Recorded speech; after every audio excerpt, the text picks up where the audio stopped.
Student start करते हैं class 10 का चैप्टर नंबर 8 ट्रिग्नोमेट्री एक्सरसाइज 8.2 का क्वेश्चन नंबर 2 करेंगे। क्वेश्चन नंबर 2 में क्या गिवन है, choose the correct option and justify your choice. यहाँ पे पहला क्वेश्चन है 2 tan 30 degree upon 1 plus tan square 30 degree. तो इसको सॉल्व करेंगे तो 2 मल्टीप्लाई बाई tan 30 डिग्री की वैल्यू क्या होती है, 1/√3 होती है। बस हमें वैल्यू पुट करके सॉल्व करना है।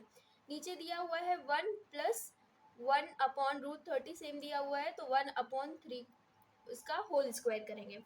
इसके बाद इसको सॉल्व करेंगे तो 2 1 सा 2, ये ऊपर रहेगा 2/√3।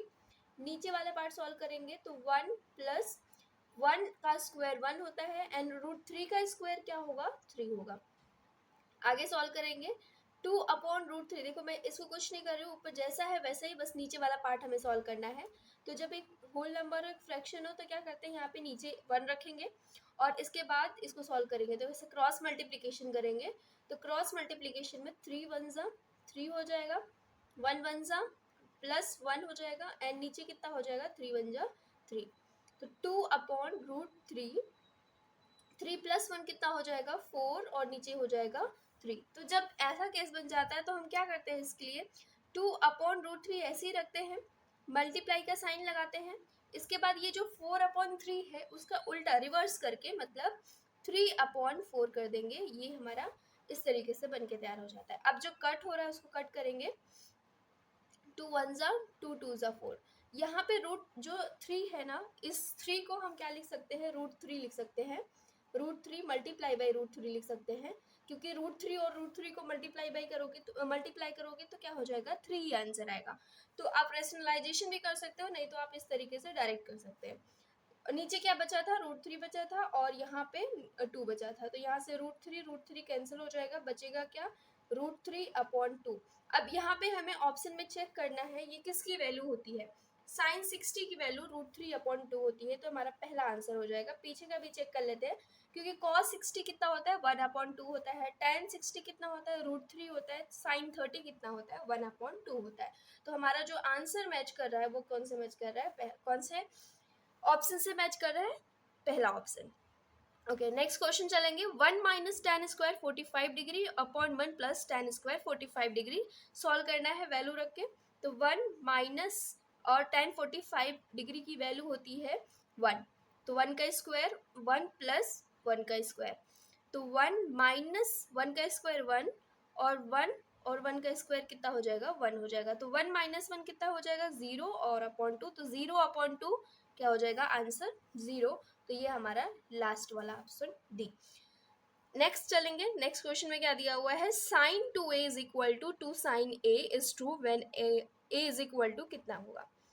इसका क्या मतलब है कि जब हम एंगल इस a की जगह पे कितना एंगल रखेंगे, कितनी डिग्री रखेंगे कि जो ये इक्वल टू 2 sin a के बराबर हो। तो देखो ये हमें ऑप्शन से करना पड़ेगा, ऑप्शन उठा लेंगे तो हमारे लिए बेटर रहेगा। तो पहला अगर मैं यहाँ पे a की जगह पे क्या रखूँ, 0 डिग्री, 0 डिग्री रख के चेक कर लेते हैं। जब यहाँ पे 0 डिग्री रखेंगे, इसकी वैल्यू पुटअप करेंगे, अगर ये दोनों साइड में LHS RHS बराबर आता है तो हमारा आंसर सेटिस्फाई कर जाएगा। तो यहाँ पे अगर मैं एंगल ए की जगह पे क्या रखूँ, 0 डिग्री रखूँ, तो देखो यहाँ पे 0 डिग्री रखेंगे तो 0 × 2 मल्टीप्लाई करेंगे, क्या हो जाएगा, 0 हो जाएगा। तो साइन 0 कितना होता है, 0। तो इस साइड में आंसर कितना आया, 0 आया। इस साइड में देख लेते हैं, तो साइन ए इसकी जगह पे 0 रख रहे हैं, तो साइन 0 की वैल्यू 0 होती है। 0 में अगर हम 2 से मल्टीप्लाई करेंगे तो कितना आएगा, 0। तो मतलब हमारा जो आंसर है वो कौन सा है, 0 डिग्री पे है। अगर आपको एक और चेक करके देखना है तो आप देखिए, इसको इक्वल नहीं आएगा। ओके, हम पहले इसको लिख लेते हैं, साइन 2, यहाँ पे हम क्या रखेंगे, 0 डिग्री रखेंगे, इक्वल टू 2 साइन 0 डिग्री। तो ये साइन 2 × 0 डिग्री कितना हो जाएगा, 0 डिग्री। 2 × साइन, ये जो 0 डिग्री होता है इसकी वैल्यू 0 होती है। यहाँ पे भी ये देखो 0 = 0, मतलब ये हमारा आंसर कौन सा हो जाएगा, ए हो जाएगा। अगर आपको एक वैल्यू और रख के चेक करनी है तो आप रख के चेक कर सकते हैं। तो जैसे मैंने ले लिया, एंगल ए की जगह पे हम क्या रखते हैं, 30 डिग्री रखते हैं। देख लेते हैं इस 30 डिग्री पे वैल्यू इक्वल है कि नहीं। अब यहाँ पे साइन ऐसे ओरली कर लेने का ऑप्शन से। अगर ऐसा करते हो तो पूरा सॉल्व करने की जरूरत नहीं है। तो अगर यहाँ पे ए की जगह पे 30 डिग्री रखोगे तो यहाँ पे क्या बन जाएगा, 30 इंटू 2 60 डिग्री बन जाएगा। तो यहाँ पे 60 डिग्री हो गया। इक्वल टू यहाँ पे साइन 30 रखोगे तो साइन 30 है क्योंकि एंगल ए है। अब बस हमें वैल्यू पुटअप कर देनी है। तो इसकी वैल्यू होती है √3/2। यहाँ पे इसकी वैल्यू होती है 1/2। 2 कैंसिल हो जाएगा। √3/2 इक्वल टू 1। क्या ये बराबर आया? नहीं, ये इक्वल नहीं आया है। तो ये हमारा एंगल ए, इस angle A is equal to 30 degree पे सेटिस्फाई नहीं है। तो यहाँ पे हम ऐसे ही आगे करके भी चेक कर सकते हो, बट ज़्यादातर कोशिश किया करो ओरली चेक करने का, इतना लिखना नहीं है। नेक्स्ट क्वेश्चन चलेंगे। 2 tan 30 डिग्री, डायरेक्ट वैल्यू रखते जाते हैं। 2 इंटू tan 30 कितना होता है, 1/√3, और 1 माइनस tan 30 1/√3 का होल स्क्वायर। तो 2 1 यहाँ पे √3 हो जाएगा। 1 माइनस इसका स्क्वायर सॉल्व करेंगे तो 1/3 हो जाएगा। इसके बाद आगे फर्दर सॉल्व करेंगे। 2/√3 ऐसे ही रहने देते हैं। नीचे अगर कुछ नहीं है तो 1 मानेंगे तो 3 1 3 हो जाएगा। यहाँ पे 3 1 3 माइनस 1 हो जाएगा, 1 1 और नीचे हो जाएगा 3। तो कितना आ जाएगा आंसर, 2/√3। और यहाँ पे 3 माइनस 1 2/3 आ जाएगा। इसको मैंने बताया कैसे सॉल्व करते हैं। 2/√3 ऐसे ही रखने का, मल्टीप्लिकेशन की साइन। इसको जब हम ऊपर लेकर जाएंगे तो रिवर्स हो जाएगा, 3/2 हो जाएगा। 2 से 2 कैंसिल हो जाएगा।